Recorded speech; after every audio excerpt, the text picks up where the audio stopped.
வணக்கம், welcome to Banu cooks. இன்றைக்கி நம்ம பார்க்க போகிறது கேப்சிகம், குடமிளகா, பருப்பூசிலி. ஓகேங்க. சரி, அது எப்படி பண்ணுறதுன்னு பார்க்கலாமா? தேவையான பொருட்கள் சொல்லுங்கள். கேப்சிகம் ஒரு கப்பு, கடலைப்பருப்பு ஊற வச்சது ஒரு கப்பு, ஒரு 5-6 காஞ்ச மிளகா, கருவேப்பிலை, கொஞ்சம் தேங்காய் மேலே தூவறதுக்கு, சால்ட்டு, பெருங்காயம். ஓகேங்க. இப்போ அந்த கடலைப்பருப்பை வந்து எவ்வளோ நேரம் ஊற வைக்கணும்? ஒரு 1 ஹவருக்கு முன்னாடி ஊற வைக்கணும். 1 ஹவருக்கு முன்னாடி ஊற வைக்கணும். இப்போ ஃபஸ்ட்டு என்ன செய்யணும், கேப்சிகமும் வதக்கணும். எண்ணெய் ஊற்றிட்டு கேப்சிகமாக வதக்கணும்.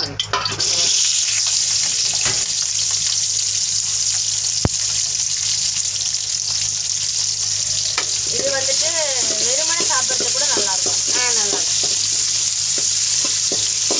அந்த கேப்சிகம் வந்து வதங்கிட்டு கொஞ்சம் நல்லா இதுவாகணும், ரோஸ்ட் ஆகிற அளவுக்கு. நல்லா ரோஸ்ட் எல்லாம் ஆக வேண்டாம், சும்மா 1 மினிட் வறுத்தரே போதும்.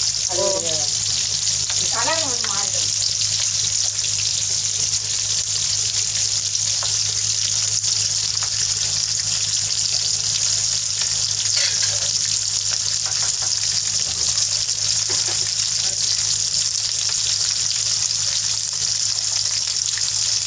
இதெல்லாம் வறுத்ததுக்கப்புறம் நீங்கள் வந்து அந்த கடலைப்பருப்பு, காஞ்ச மிளகா, அது எல்லாத்தையும் வந்துட்டு அரைக்க போகிறீங்க. ஆமாம், ஓகேங்க. அதுக்குள்ளே இது வதங்கிடும்.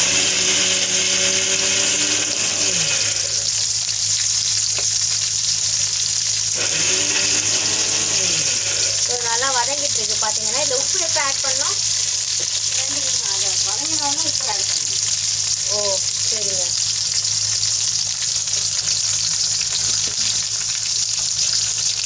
இப்போ நீங்கள் அதை அரைச்சி வந்தீங்கன்னா இது கிட்டத்தட்ட வடையோட ஒரு கலவை மாதிரி இருக்கு இல்லையா நீங்கள் பண்ணுறது? வடை மாவோட கலவை மாதிரி. காஞ்ச மிளகா, கடலைப்பருப்பு, கொத்தமல்லி இதெல்லாம் அரைக்கிறீங்க.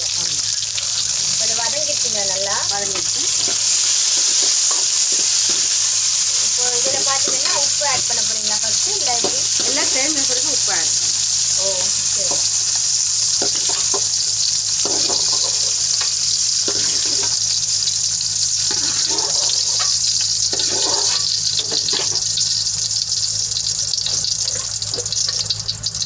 அதெல்லாம் கடுகு,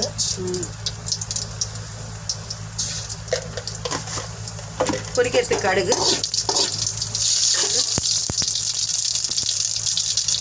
அடுத்து ஒரு காஞ்ச மிளகா,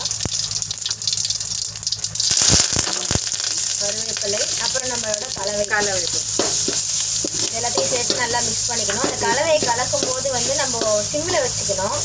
ஏன்னா வந்து அந்த திடீர்னு ரோஸ்ட் ஆகிட்டு அந்த வடை டெக்ஸ்சருக்கு வந்துடக்கூடாது. ஸோ அதனால் வந்துட்டு மெதுவாக சிம்மில் வச்சுட்டு நல்லா கலரணும். அது உதிரி உதிரியாக இந்த உப்புமா டெக்ஸ்சருக்கு வர மாதிரி கலரிக்கணும். உதிரி உதிரியாக கலரிட்டிங்கன்னா வந்துட்டு அது ஓரளவுக்கு ரோஸ்ட் ஆகிற அளவுக்கு இதையும் தனியாக வறுத்துக்கணும்.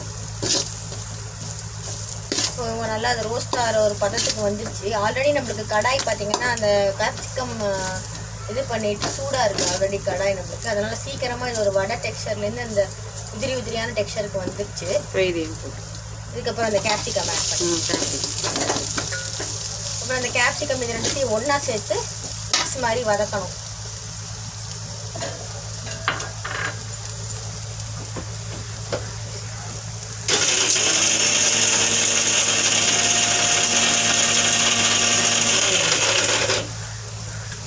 இது எவ்வளோ நேரம் வதங்கணுங்க?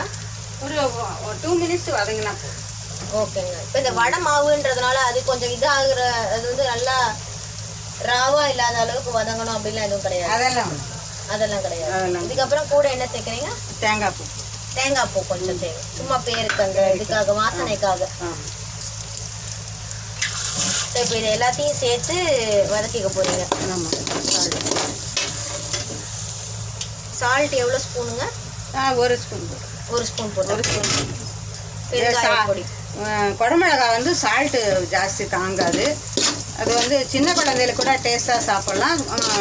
குடமிளகா வந்து டைஜஷன் பவருக்கு கொஞ்சம் நல்லது. அதுவும் இல்லாமல் இது கொஞ்சம் டேஸ்ட்டையும் கொடுக்கும். ஃபுட் அடிக்ஷன்னால டேஸ்ட் நல்லா கொடுக்கும். நார்மலாகவே குடமிளகாவை நம்ம சாம்பார்லலாம் சேர்க்கும்போது அதோட டேஸ்ட் எக்ஸ்ட்ராவாக ஆகும். ஸோ அது மாதிரி தனியாகவே சாப்பிடும்போது பார்த்தீங்கன்னா நம்மளுக்கு அந்த ஒரு நல்ல ஒரு ஃபீல் கொடுக்கும். இது நல்லா இருக்கும். ஆக்சுவலாக இது ஒரு ட்ரெடிஷ்னலான நல்ல ஒரு டிஷ்ஷு. இது வந்துட்டு பாருங்கள் கம்ப்ளீட் ஆகிடுச்சு நம்மளுடைய குடமிளகா உசிலி.